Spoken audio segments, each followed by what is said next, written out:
I'm Amy, sex educator, sex and relationship coach, and co-owner of PurePleasureShop.com. I'm April, VP of the cutting-edge sex toy company Hot Octopus, and I dedicate my life to the business of sex. We are on a mission to teach you how to have hot sex, deep intimacy, and how to make your own rules for who you are as a sexual being. Welcome to the Shameless Sex Revolution. Want to learn more? Go to shamelesssex.com. And for 15% off of some of our favorite sex toys, use code SHAMELESSSEX at PurePleasureShop.com. You were listening to a pleasure podcast. For more from our sex podcast collective, visit pleasurepodcasts.com. Well, hello, everyone. Hi, everybody. Welcome to the Shameless Sex Podcast and our very long day. I know, this is, we are on a marathon. Woo! We Yeah. recorded 2 podcasts today. We did an intro. We released an episode. We're doing all kinds of things. I did some jumping jacks, back handsprings, and somersaults while my Amy was in the God. bathroom. What? I didn't she even didn't see it. She didn't see me. See, that's why we're so amazing. Oh, that's you, actually. How can I take credit for that? Well, you had probably a nice bathroom session. I did. I went number 2. Just kidding. It's a lie, everyone. I was going to say nice BM. Okay, nice BM. All right, so some people are tuned out. Stay with us, everyone, because we are here to talk about 10 stripper tips to get your sexy on, plus Sex Worker 101. So I originally recorded this podcast without April. It was going to be a bonus episode, and April was slammed. Well, we were slammed today, but what's new? So I recorded that, and we decided that it was such a good episode that we must release it now. We must release it. You must have it now. Well, I'm actually trusting Amy's word, and I believe her because I haven't heard the episode because it isn't on the air yet. And you should have been on it because you love strippers, and not that I don't love strippers, but you really engage with them, and you're like, what do your partners say? You'd say like, stop trying to connect with the strippers. Well, yeah. Well, every time I've been to a strip club in years past, because I am a huge fan of going to strip clubs at all hours of every day in whatever city, because I love it. It's beautiful entertainment. I always have this innate ability to connect with the strippers. And I'm like, you're beautiful. Oh my God, what you're doing is amazing. And I get asked regularly, have you danced before? Are you a dancer? And I'm like, no, I'm an advocate for all of the dancers because what you're doing is incredible. And my partner / friend / all the things is always like, hey, why are you trying to, what are you doing? Are you trying to save the strippers right now? Because I'm like, so what's your life goal? What do you want to do? And that's what it came to. And sometimes it goes well and sometimes not so much. Mm-hmm. Well, in this podcast, Danica shares a lot about herself, and she, I think, does a really great job moving through the taboos that people have or the judgments about strippers, or not, let's get away from strippers, sex workers, because there's a lot about that. So escorts, exotic dancers. Well, that's when we were in Amsterdam. That was also where it was obviously red light district. We were together. Yeah. And it was interesting, the dynamics between folks in certain clubs that we were at with the sex workers and also the dancers. Yeah. And it is different. When I've been to different countries, it's always different. In the US, there's a lot of times where dancers are, I don't know, they're appreciated and or objectified. Yeah. And I'm like, hello, these folks that are working are people. They're humans. Yeah. Talk to them. This is not, they're not robots. Yeah, totally. Yeah. And even though it is a sexualized environment, you're still talking to and giving money to and paying for the services of people and often really wonderful people, which Danica and Riley too. Then they're hilarious too. They have some really great things. So there'll be some applicable tips for your life. If you want to get all sexy, you want to get more seductive, perhaps, how to bring this into the bedroom. And also you'll learn more about being a sex worker, what that's like. What's the day in the life? What are the stigmas? What's the myths that we keep hearing and that people buy into? And what's the reality? And there's a really beautiful reality because a lot of the folks are really empowered. They love it. So there's a lot that they share. Before we dive in, we have a sex question and we will read the bio. But first, I would like to talk about me. OMGS, or actually go brrr, or oh. I like that one. Yeah, you like that most. one. Yeah, I like Amy's sexy voice when you go into your hi. You do the Amy like playful and then you do the Hi, I'm Amy. So OMGS, OMGS.com, we talk about this all the time. Why do we love it? Because we love sex ed. We love learning about sex ed from visual stimuli as well as reading things and practicing things. Reading a book, watching a DVD, kind of tricky because there isn't a lot of actual modules to practice on. So OMGS is a wonderful research-based program. It's all online. Season 1 is all about external vulva pleasure. So right now it's just for vulva owners, although their admirers could learn a thing or two. Season 2 is all about internal vulva pleasure. And they studied what, as you said, 20,000 women ages 18 to 95. that's so a lot of vulva vulva owners. That's yes, a it is. lot of vulva owners. And so they actually asked them, how do you have your orgasms? How do you pleasure yourself? And then they turned it into these very dynamic categories. And there's actual videos there. It's not highly pornographic, but you can actually see the techniques that they're talking about. And then you can go and practice on your own. And I have clients, we have listeners that this has changed their lives. I know it's changed my life. You have to check it out. It's game changer. One-time payment, y'all. There's no subscriptions. There's no rebilling. One time. You can buy season 1 or you can buy season 1 and 2, and you can save 10% off when you go to omgs.com/shameless. It's just affordable AF, as I like to say. Are you dropping the AF now? I sometimes Just dropping do. the AF. I love OMGS though, and we recommend it all the time. It's OMGS AF. AF. I don't know. I'm trying to be cool, but I'm not. She's cool, everyone. I'm 36, She's cool. everyone. She's so cool. So go check it out. And are you ready for a sex question? Please. I am interested in tips for keeping sensual areas of the home. This is a great question for you, by the way, Chip. Oh. Just tapping into my feng shui. You're going to no, it's not the feng shui, it's your cleanliness of the home or room clean during sexy time and dealing with the inevitable cleanup without a clinical mood being set. What are the best toy cleaners? How to avoid massage oil from getting everywhere? And after the grand finale, what are the best practices to clean up? How do I keep the mood and connection going while still being clean and hygienic? Oh my God, can I just say how much I love this sex question right now? Because I have an ability to be a very clean human. I do not have a lot of clutter in my life. She's a germaphobe. And I am a bit of a germaphobe. I do probably vacuum 3 times a day. I just put a very lightweight vacuum on Amazon. I'm very happy with it. It's cordless. And I'm like, yes, this thing's awesome. That is not what the answer to the question is, but I just want to give props to this person for wanting, because sex toys, sex, lube, cleaners, all of the things, sex can get messy, and there's fluids, and there's staining the sheets, staining the couch. Sometimes you don't want to just have to go to the bedroom. And this is a thing that sometimes I'll be in the midst of just feeling my deep, rumbly, passionate, all my chi coming out, maybe some fluids coming out at the same time. And I'm like, oh my God, I'm on my couch. I don't want to clean this up later. And I'm like, do you mind if we go get something? And I have a blanket, the Fascinator blanket that I can throw in. Sometimes I don't have time to go get that because it's already dirty. So I go get a towel.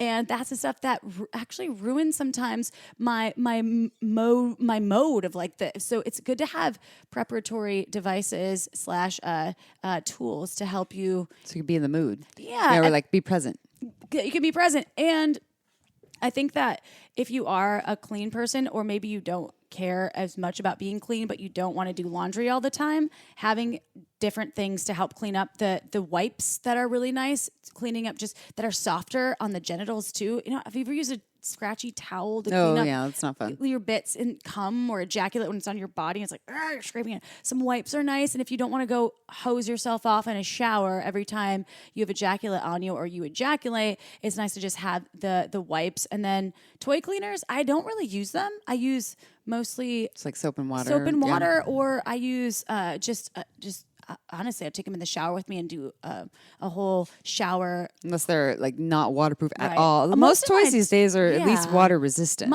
All of mine are. I don't know if I actually own any products that aren't, but if you know your toy is able to be submerged or just water resistant, as Amy mentioned, then do a shower with your products and just clean them off. But if you are using lube, especially if you're using silicone lube with toys, even if they're not silicone or silicone, it's good to wash them every time, every run. Well, I think one key thing you're saying is set the mood and do the planning before. And then when you dive in, you're like, oh no, you're in your head. Like, what if I squirt all over the place? Or what if I get the oil everywhere? Yeah. And if you lay down things like dark towels or like a fascinator throw, you can get it in a black material. And it's okay if it gets stained with the oil because that's what it's designed for.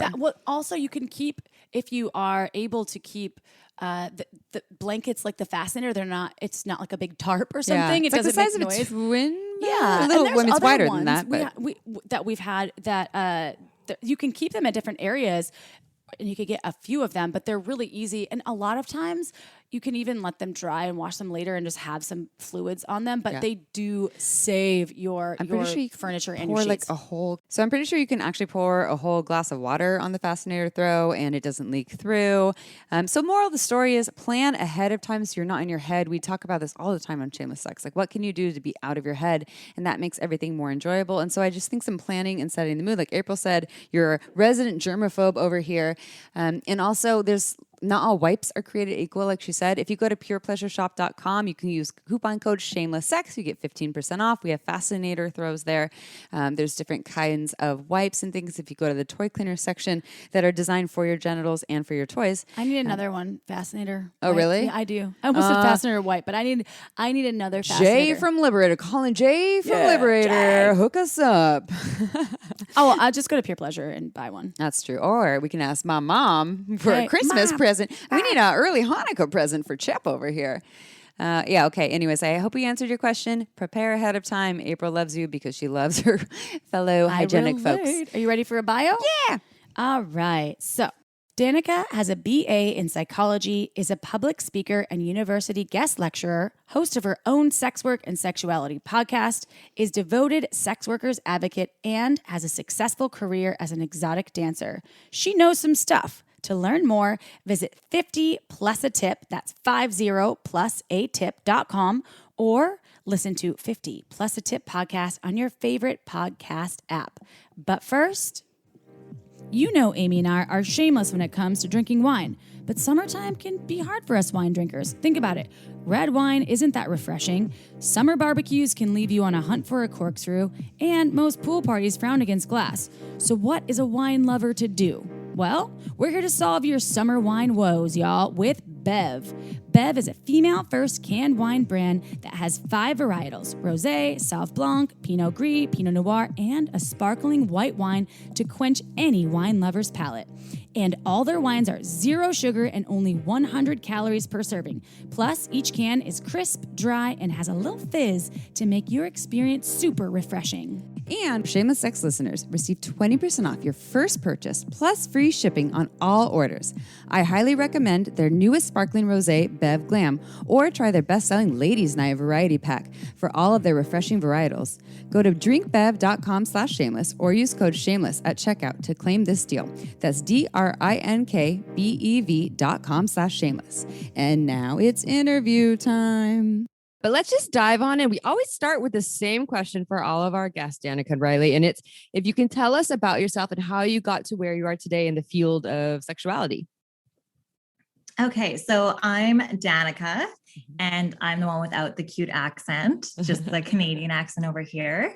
I am a sex worker, and I'm predominantly a stripper, exotic dancer, and dom and escort, and I've been doing that for 7 years. I graduated with distinction with a psychology degree and paralegal. I guest lecture at local universities on sex work and sex work legality in Canada. I host a sex worker book club, and I host lap dance workshops. So pretty much my entire life is about sex and sexuality. And then I also, as you mentioned, host a sexuality and sex work podcast, 50 plus a tip. So that kind of all brought me to where I am sexually. I clearly can't escape it. I always feel like I need to go first for this, because I'm a lot less impressive than Danica is. No, look at your accent. But yeah, my name's Riley. I'm originally from New Zealand. I am also a sex worker. Predominantly, I'm a stripper. I work as a topless poker dealer, and I dabble in fetish work. I'm also in university studying statistics, and kind of got into the sex industry by accident, just through friends encouraging me to do it, because I'm a lively personality and my great tits. Those are good reasons to get into sex work, or just actually any career that that supports that great tits and a wild personality there. So let's talk about what sex work is, because a lot of our listeners might be unfamiliar with it. I know we've done a number of episodes with folks who identify as escorts or pro doms, and we have done some education on sex work. But can you define what sex work is, plus maybe the correct terminology, because a lot of people know of prostitution, escorting. So what is the umbrella term of sex work? What does it include? Yeah, so exactly. You hit it on the head there. Sex work is an umbrella term for everything that falls within the sex industry, and that's cam girls, cam performers, prostitutes, escorts, sugar babies, fetish workers. Some people argue that sex work also involves the kind of third parties in those situations. So your bouncers, your owners of strip clubs, etc. But yeah, there's arguments for inclusion and exclusion for that. Mm-hmm. The reason I'm adamant about the term sex work and using it is because it's kind of like an umbrella term where it unifies everyone in the sex industry, because there is a very real thing, both internally and externally out of the community, which we call the hierarchy. So the horror hierarchy, it's a play on those words, where you'll get people in the industry, particularly or outside, well, they'll say, I'm a stripper, oh my God, but I'm not a prostitute, or I'm an escort, but I would never be a prostitute, where we're constantly battling each other as if one's worse than the other, or one deserves more respect. So unifying as a community, saying, we're all sex workers, and then you can go above and beyond, like we both did, and said, I'm a sex worker, I am predominantly blah, blah, or I'm mostly blah, blah. Mm-hmm. It also, the reason I like the term is because it includes that work aspect, which you'll hear a lot of our community saying, sex work is work, and saying sex worker makes it a point to say we are workers, we're in a labor position, we should have labor rights, and we should have the respect as a laborer. That's personally why I'm so adamant that the sex work term is used. But I've heard arguments for people not wanting to use it or wanting to move away from that term. But I think it's more so a lack of understanding or a desire to not be stigmatized. And it's really that hierarchy coming back in, you'll see quite often. Mm-hmm. I like that term, hierarchy. Did you make that up, or was that already a thing that people were widely using? I cannot steal that. Okay. I have heard throughout the industry, it's quite a common term. And then you also mentioned prostitution. So another thing I'm adamant that people understand is that prostitution and escorting are vastly different. That's why, I say I'm an escort. Escorting someone who's paid for their time and companionship. Prostitution is someone who's paid for the actual sexual act. Mm-hmm. So yes, there can be crossover. Someone can be an escort and a prostitute, or vice versa, or there can be completely separate jobs. Mm-hmm. For me, it is completely separate. I'm paid for lunches, dinners, being a date to someone without the sexual act. Yeah, and I think also in the field of sex work, or we can also talk about in prostitution, of people who are getting paid for the sexual act that they're providing. That in itself is very broad, because I know people who are sex workers who just use their hands. They're not using their pussies or their cocks or their mouths. And if they are, there's nothing wrong with that either. But just for people, when you think of people of sex work, they automatically go to penetration, people paying for penetration.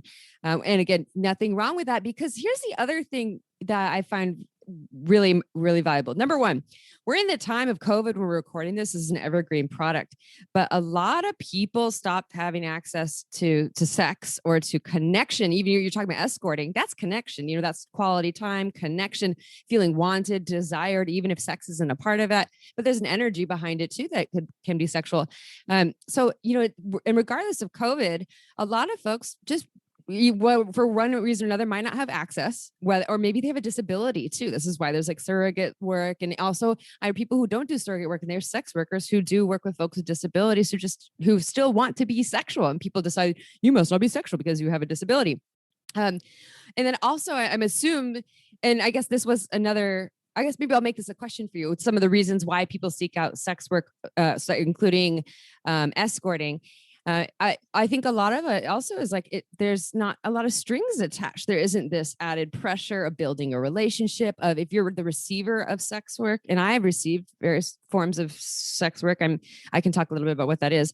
And also probably worked in sex work as well. Now I think about it as a broad term.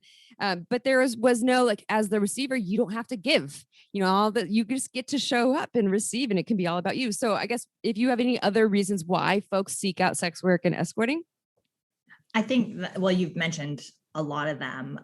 There are laws in certain areas where people are allotted a certain amount of government funding for sex acts and sex workers, which I think is great, because I think we all need to feel intimacy, whether that is a physical form of intimacy or emotional, mental form of intimacy. That's a very human need for everyone. So I think it's amazing that certain places in the world have acknowledged that and believe it to be a right.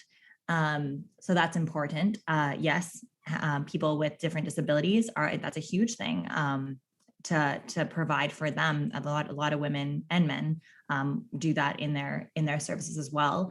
And another thing, I know people always say, oh, clients must be like these gross old men who are lonely, or their wives don't do it for them. And in my experience, and my girlfriends who actually are full service prostitutes, that, yes, of course, that is an aspect of their clientele, but it's a smaller aspect than most would think. And I think a large reason of that is our society really romanticizes the idea of never having free time and always being busy, and hookup culture and all this, right? And I think that's why hookup culture has become so popular, and Tinder dates and all that, because no one has the time to actually get to know someone. And I think that's a large reason why people seek sex workers. Like you said, it's no strings attached. I don't have to take you for dinner and hope I do say all the right things to get laid at the end of it. We have an agreement of, there is going to be this thing that's going to happen, and you're going to get this amount for it, and then we're going to go our separate ways. And you're not going to be upset that I don't call you the next day. And I think that's very alluring for a lot of people. And I think for the provider side, it's nice to know that, like, you're, like, let's be honest, straight men typically aren't great in bed. And a lot of women aren't getting orgasms from their partners. So if I'm a prostitute and I'm going to go in and have sex with people and not get orgasms, at least you're getting paid for it. At least you're walking away with something. Yeah. I would just like to add on, and this isn't to say that like every customer has this profound reason for seeking out like sex work. I worked at a club when they were open pre-COVID, and yeah, a lot of the time guys are just there to have fun, to see some titties, like to watch a show. But I have gotten a few customers who either their wife never dresses up in anything sexy anymore, but he still really loves her, or his wife is sick and he can't get like sexual pleasure really from anyone else, and he doesn't want to cheat, so he's trying to like curb, I guess, that appetite through going to a club or hiring an escort or something. So yeah, I mean, definitely not every John is has this like deeper meaning to finding connection or sex work, but it's definitely out there, and it's definitely a needed revenue. And I think, too, especially add to that with fetish work, especially people, as much as we think we are progressive sexually, we're very strict with what barriers we're progressive sexually. Like if you like to get pissed on, we're not there yet as a society, apparently. I had a client this past weekend who drank my pee, and that to a lot of people is like disgusting and gross, but it's, people have, to me, I have a saying where it's like, you don't yuck someone's yum. So my rule is, as long as it's between consenting adults, I don't care how many people are involved. I don't care how many holes you're using, as long as it's consenting and adults. So, I think a lot of people seek out that sort of sex work because they have these desires that are fully okay. Again, consenting adults. And they have nowhere they feel that the safe space to express that. And I think sex work really provides safe spaces for a lot of people to explore their sexuality.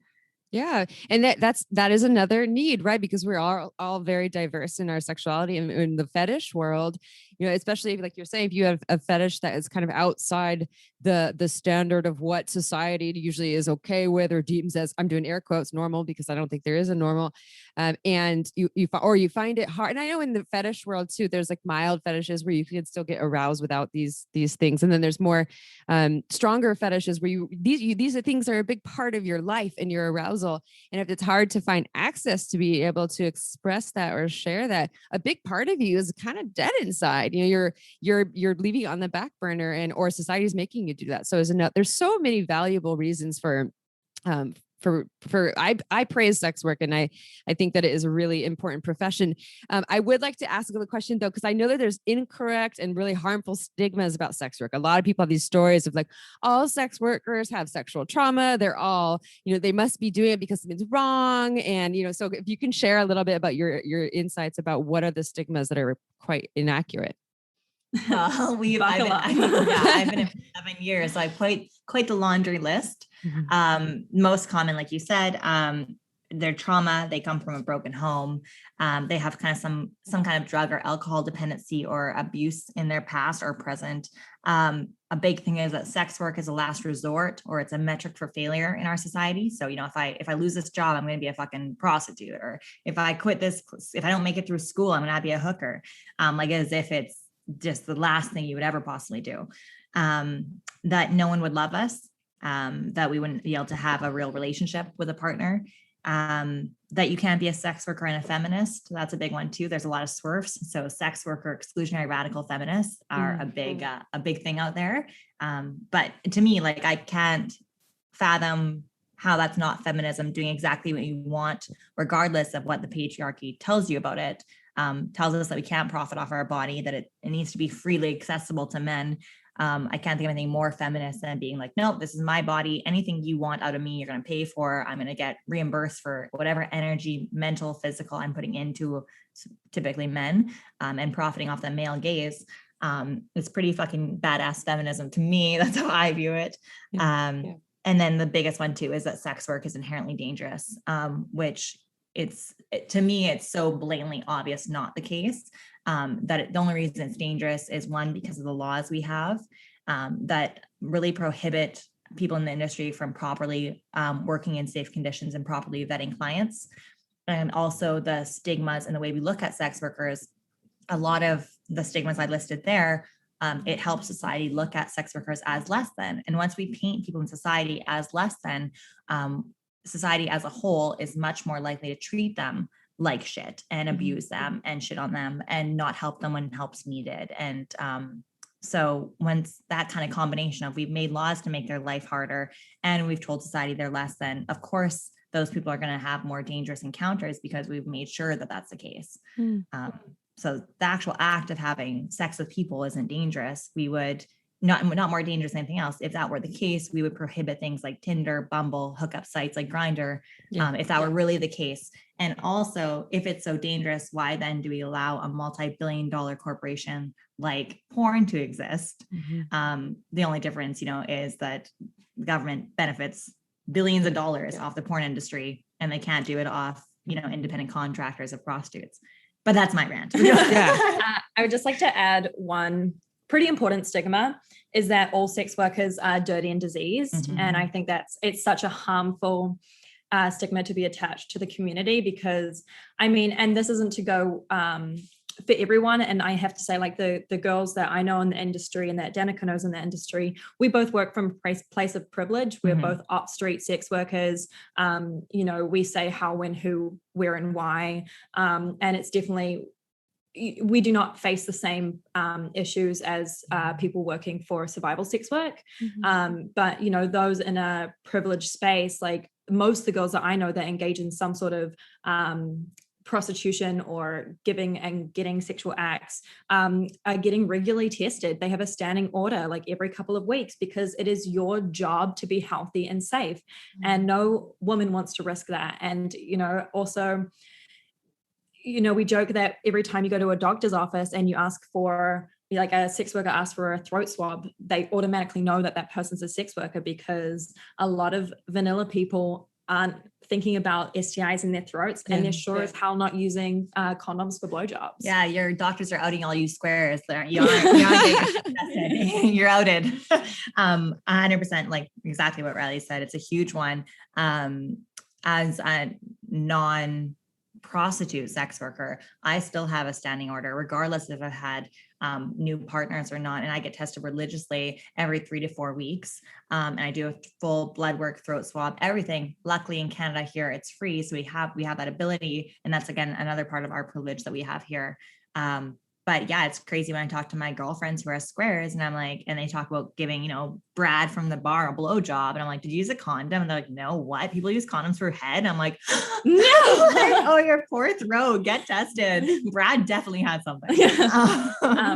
But yeah, just on top of that, I think, you know, typically that type of stigma is not just attached to prostitution. And we've really seen that through COVID and the COVID outbreak. Everyone was pretty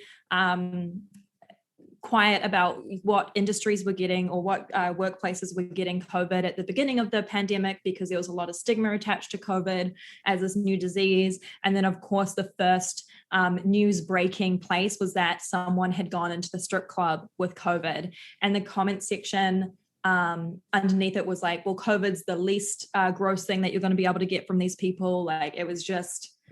Of course. And then it goes into another stigma. That comment section continued on to being like, well, all these should close down the strip clubs. All the women are trafficked anyways, which is another stigma that, you know, that we don't do this by choice. Again, last resort, metric for failure. Again, an important point that Riley pointed out was that, you know, we are privileged sex workers. So yes, survival sex work does exist. Yes, there is sex trafficking, but it is important to differentiate that from sex workers who are voluntarily choosing the industry. Yeah, instead of putting everyone under the same category. Well, there's some parts that maybe aren't ethical, so let's get rid of the whole thing and take away the rights for folks to choose a profession out of a privileged or empowered place. And you know, I believe, is it just Manhattan? I think they just legalized sex work there, or maybe they decriminalized it, and which makes it so that if you need help in your profession, you can call for help. You're not worried that you're going to go to jail or you're not going to be protected. And I think that is just, I mean, and let's also talk about how old sex work is too. I mean, sex work has been around, forever. Well, there had to be a profession before sex work to pay for sex workers. So there's that, but it's one of the old, like, it's been around since probably the dawn of, you know, at least the time of, and I don't even say civilized, but at least like pre-agricultural movement. I'm pretty sure when Jesus was around, sex work was happening. Okay, everyone. So, and yet we're like, oh no, but it's been around that long, but it has to be bad. So I don't think a profession that has been around so successfully for so long. It's so interesting that we would look at it as something that should not exist. So one other question I have about the stigmas that I've heard from folks is that there's a lot of judgment about dating a sex worker, or maybe not even them dating a sex worker, but that it must be hard to date a sex worker, or sex workers probably have a hard time being in relationships, or that their work interferes with their ability to connect with partners. Do you have anything to say about that when folks make those comments?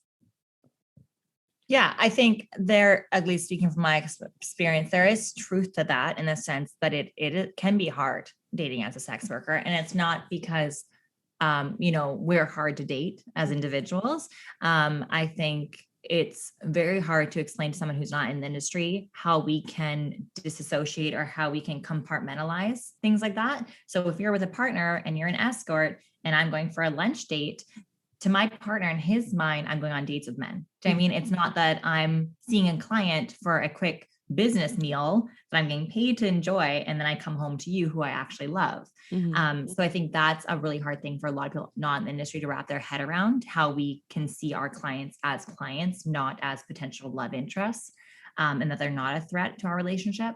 To which I try to explain to them, you know, when I'm at work, I'm Danica. And when I come home, like, I'm my real self, and you get me, you know, warts and all. I shouldn't say that, I guess, with the stigma.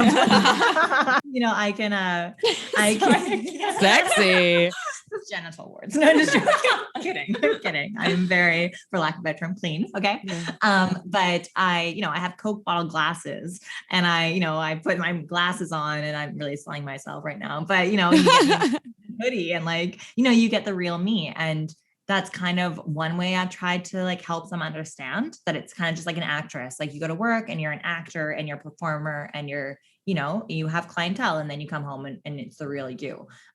It's still hard. Everyone's human. People get jealous. You can never fully understand something unless you're in it.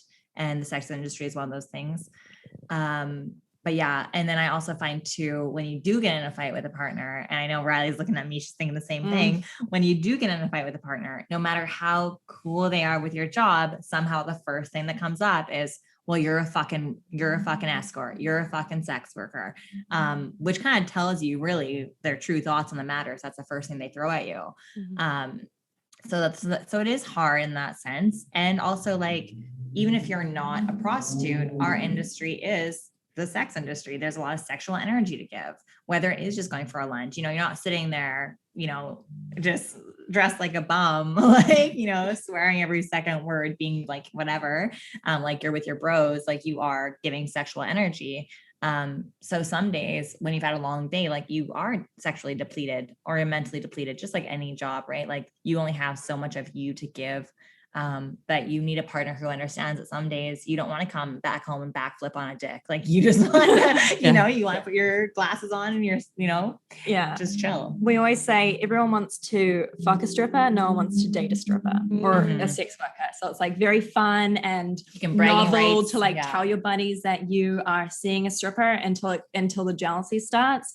And I think that stems from at least the monogamous society, is that your sexuality is very much reserved and owned by your partner. And so when you start using that to benefit yourself or using that on other people, it can kind of unfairly feel like an attack or like something has been stolen from your partner, which obviously it's not. Like if I can use my brain and my wit and my humor to get further in life, why can't I use my sexuality? But also, just to circle back to something that you said, and I know you didn't mean it this way, but we've had this conversation, is that there is nothing dirty about having STIs or STDs. So we shouldn't be using the word clean or dirty.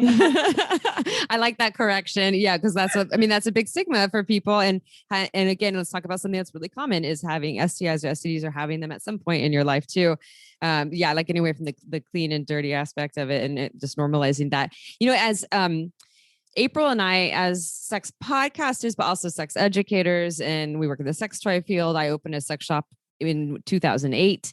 I was like 23, and I myself have experienced that with partners from the beginning, like, ooh, exciting, kind of like the sex educator girl sells dildos. This is so cool. And then eventually their ego gets blasted when we get really close. And there's just something that comes up where all of a sudden they're not as comfortable with it. And it's not all partners. I'm fortunate enough to be in a partnership now with someone that's like super supportive. Actually was a podcast fan initially. And, but I've experienced that too. We are hard to date too. We're on air talking about our sexuality, and for some people, it can bring up their own insecurities, their own worthiness, but that's ultimately, I mean, we can work on that together, and I can get curious about like what's scary about me talking about sex, whether it's our sex life or my own, or okay, you want to be private, cool. I don't need to talk about our sex life, but I still need to be able to talk about me and to share that.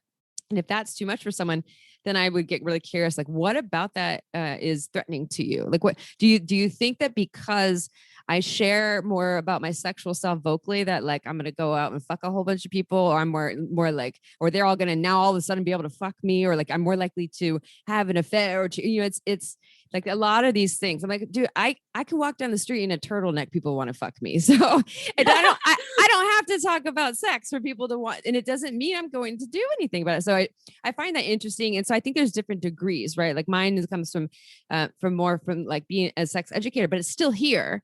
And I think that you could put a lot of what we do under the umbrella term of sex work too. Maybe not what April does, but at least for myself or what I've done in the past in my sex and relationship coaching. But I get that you're actually not hard to date. It's just that for other people, their stories and insecurities, it can be challenging for them if they haven't done the work on it, or maybe they don't know. And that's probably really frustrating. You get into a relationship, be like, you know what I do, and then 6 months later, now it's a problem. Like, you knew what you were signing up for. That was already here.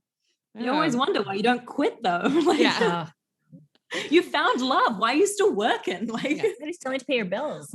Yeah. Or I love this job. Like, I love it. I love this career. I love this path. And like you said, I had never heard the term, the differentiation between more like a privileged sex work approach versus a survival sex work perspective too. And I think that's really helpful and insightful. What are some of the things you love about sex work, or sex workers love about this career path? Well, I mean, obviously anyone that really loves their job, it's typically great money. Let's be honest. It paid for 2 degrees, a nice apartment, 2 boob jobs. And that was when I was in my early 20s. So it's definitely more money than most people make at the ages that we're in sex work.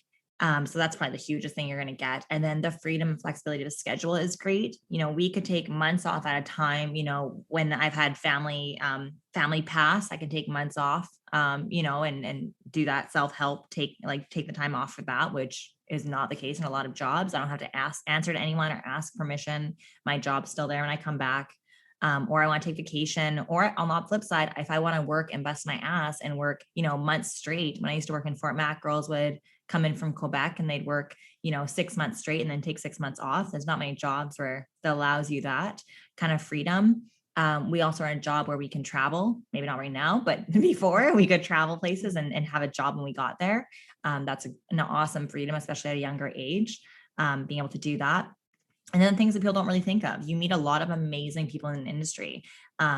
This is the industry and all the jobs I worked where I have met the most amazing, strong-willed, intelligent, beautiful inside and out type of people that really have their shit together, that's why it's so hurtful when I see the poster child of what people think sex work is, because it's so vastly different from the people I've met in the industry. I'm like, oh, you guys are truly missing out on amazing people because of how you've stigmatized them. It's also really rewarding to be able to use your skills. I remember I think for most self-identifying women at a very young age, you're getting sexualized by men. To be of age and say, you know what, fuck that. I'm going to turn it on its head. I'm going to profit off the male gaze that was unwelcome before. I'm going to welcome it and profit off it. Is a nice little fuck you to people, I think. And also the amount of skills it takes to be in the industry and be successful at it. There's not many jobs where you can utilize all those skills, plus make the money return that we do. So the people skills, the money skills, the selling skills, the thick skin you develop, all those things. Unfortunately, that is a little hard to put on your resume, which is another issue. Me and Riley talked about to length. Yeah, that's just my small list of reasons. Mm-hmm. Yeah, I mean, you got most of them. It is good money when you find your footing in it. It's not always good money, and it's definitely not always stable money. But it can be very lucrative. And for me, as I said, I'm a full-time student studying. So it's really nice to be able to, have quit that part-time job that I was living paycheck to paycheck and start working when I want and when I could, take that time off around exams when I need it. And just not have to stress about, can I pay my tuition?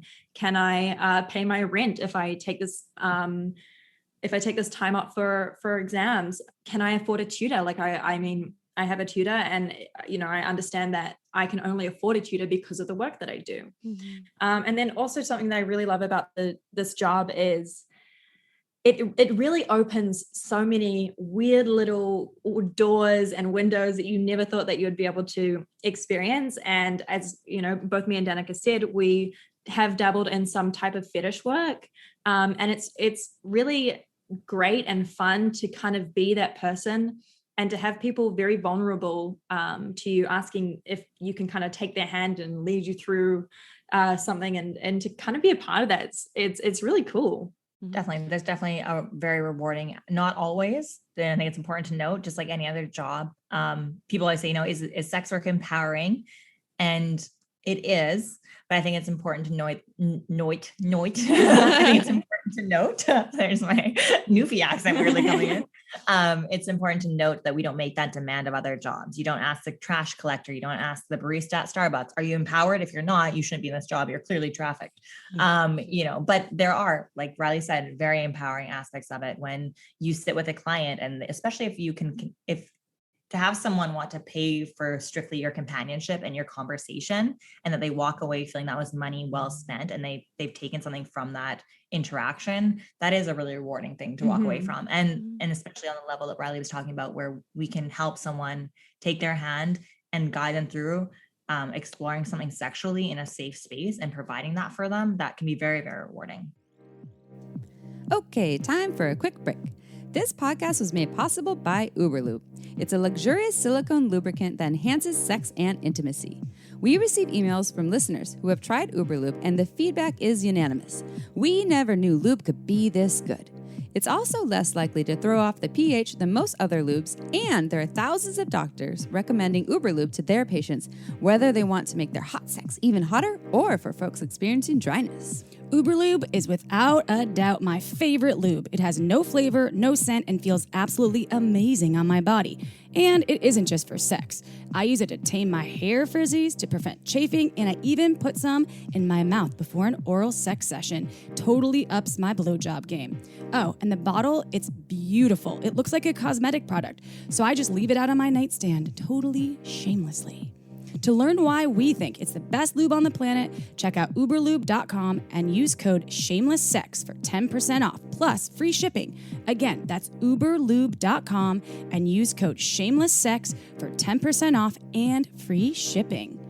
This podcast was also made possible by Manscaped. Guess what, y'all? It's Pride season, and if you're wanting your pubes Pride Parade ready, Manscaped has you covered. Manscaped uses new technology and advancements to take your grooming to the next level. And Manscaped has brand new shaving tools that dropped right in time for Pride season. So if you want to prep for Pride with the shave to the skin, the Manscaped Ultra Smooth Package is a 3-step kit to help you feel like your smoothest self. You start with the soothing, clearing, refreshing crop exfoliator that reduces ingrown hairs, then put on the crop gel for your groovy groin area, and finish it off with the crop shaver. It has 3 precision blades with extra wide lubricating strips, ensuring your pride and joy is in good hands. We've loved Manscaped for years now because they make tools that are the best in below-the-belt grooming. Seriously, they make the perfect package for your perfect package. And right now, you can get 20% off plus free shipping with code SHAMELESS at manscaped.com. That's 20% off and free shipping at manscaped.com. Just use code SHAMELESS. It's time to prune your pubes for Pride season with Manscaped. And now back to the show. Yeah, I know a number of sex workers, they're healers with what they're offering to people, and they absolutely love it. And yes, not every session is that way, or every time they work with someone, but a lot of them that I know here and also in Los Angeles, they're like, I'm helping people with my line of work, and I love it.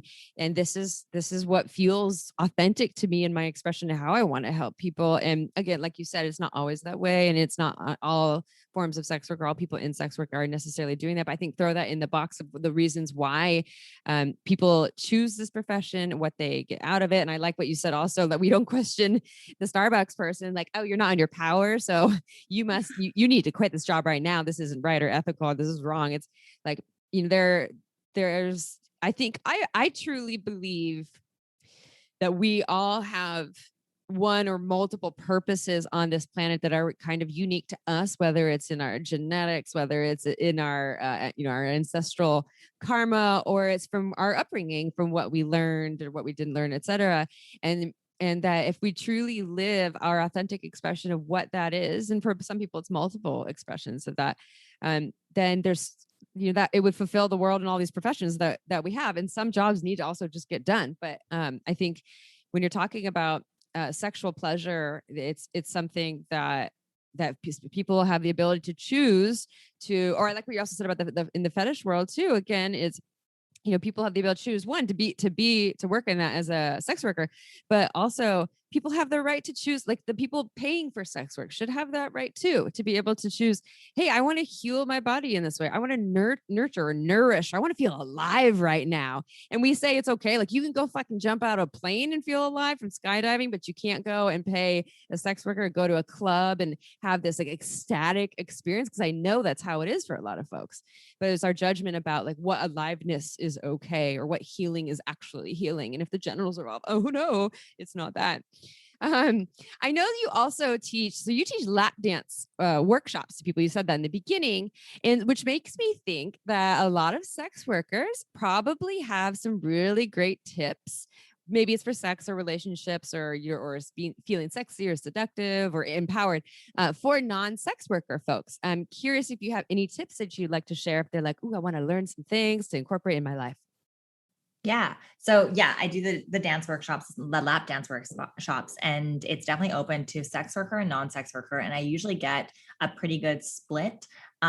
Typically even more so non-sex workers, which is great because any chance I get to rub shoulders with a square, it's nice to be like, this is what an actual sex worker mostly looks like. We're not, I don't do drugs. I don't really drink ever. So even that alone kind of is like, what? You're a sex worker and you don't have a drug problem? So it's nice to kind of show face with people that are not ever really experiencing people in the industry. And it's also extremely rewarding to watch people who might be more timid slowly come out of their shell throughout the workshop and start feeling their bodies and touching their breasts and grabbing their pussies. And I do like this one move where it's called the taint touch, and they all like are awkward at first. And then all of a sudden they're like all up in their taints, and it's like, obviously we're clothed, but that's rewarding to watch them kind of come out of their shell. And I do exactly what you said. I start the class with 10 stripper tips. Most of them are more guided towards the actual dance itself, but I think some of them might be able to be taken away. So I'll go through them real quick with you. So the first one is confidence. And it's everything. Even if you mess up, I've been walking in 7 to 9 inch heels for 7 years, and I'll still trip as I'm doing something. Fuck, make it hot. I have a joke where if I trip in front of a client, I always say like, oh my God, I'm already falling for you. And they love it. And I'm cute and cuddly and like, love me. It's such an ode to like the different type of sex worker we are. Cause you said I tripped and I was like, did you do a worm? Like, exactly. We have very different selling features between us. Very different. So yeah, being confident, anything that happens, play it off like you own it, you own your sexuality. Just being confident in itself is so sexy without you saying or doing anything. And that's definitely a learned thing, right? Like most people aren't naturally confident. You have to practice and learn it. Knowing your angles. That's a big thing for even if you want to take into the bedroom when you're having sex. I know a lot of women, a huge reason why they can't come really into focus is they're worrying about how their body looks. And if you are so focused on that, it's nice to tell someone, hey, don't even worry about your body looks. That's a big ask for a lot of people. So as a stepping stone, start like doing things in front of mirrors while you're masturbating. Watch your body in the mirror. Know how your body looks. Love certain angles of it and know those angles that you love and how you look in them. Especially as a dancer, I grew up competitively dancing. Knowing angles is a huge thing. Thirdly, use your assets. So everyone has one or probably much more things about them that are specifically like sexy on them. So, own it. I have very large breasts. So a lot of my movements are, breasts forward or me touching my breasts. If you like your ass, do a lot of like ass things, etc. Touch yourself and touch them. People, for some reason, again, our society, it's a weird thing for us to touch ourselves comfortably or touch other people. So when you're doing a lap dance, touch the person, touch even just their thighs or their arms or anything like that. Touch yourself, touch your lips, touch your neck, things like that. Hair flips are queen, like always do hair flips and like they're everything. Choose any song you like. My songs specifically are always kind of slow and sensual. That's my style, but you can really dance to anything if you can find a rhythm. If something's working, stick with it. Know what moves work for you and your body and what you like. You can drag out one move for an entire fucking song if you wanted to, if you move slow enough. own your mistakes, like I said, and then seduction starts before the dance or before the sex happens. So there's foreplay in lap dance as well. So, and part of that is just how you walk towards your client or your partner. So really nailing your walks and knowing how to walk in heels in a sexy way. You can really spot a new dancer very quickly by their heel walk. And sometimes it's a little painful. So learning how to really move your hips and sink into your heels and sway to the music as you walk is huge. I love what you said. Well, all those things, but also the kind of like own your awkward. And because I think just when it comes to sex in general, a lot of people think it needs to be perfect. I need to always look sexy. We can't be goofy or silly or ridiculous or awkward or playful. And then that makes it so that they're stuck in their heads and to think, I'm not doing this right. What are they thinking? Do I look good enough? And instead, if you just own that part of yourself, it can make it, like you said, I love that. You're like, oh, I'm already falling for you. And then Riley over here is doing the worms. And I was just about to add to what you said. It's like, take it from someone who is very awkward and goofy. You can still be like a successful sex worker. Oh, 100%. I was literally going to say, I was like, if anyone knows, it's you, Riley. Well, that's that confidence piece. And also like, and we all have our unique offerings too. And so I think a lot of people get in their heads that we're supposed to look like the people we see in porn or by whomever, we put ourselves in these boxes that sex is supposed to look this one way or sexy is this one way. I know even with sexy, right? Like a lot of people have a different way of identifying with sexy and expressing sexy. It isn't just what you see in the movies. You find that unique way for you and embrace the awkward if it feels clunky. And through enough practice, like you said, also walking to the heels and all that stuff, it makes things a lot easier. We get used to the things that we're trying to learn and adapt. I love all of this information. There's so many wonderful points here. So you have an entire podcast. Can you tell us about your podcast? Like I know it's about sex work, but who do you have on the show? What kind of things do you talk about? What can people expect? Yeah, so it started definitely as a podcast for strictly sex work because I really want to give a voice to a community that doesn't get a voice very often. Even when, our legality is happening and bills are coming out, they rarely ever let sex workers talk on things.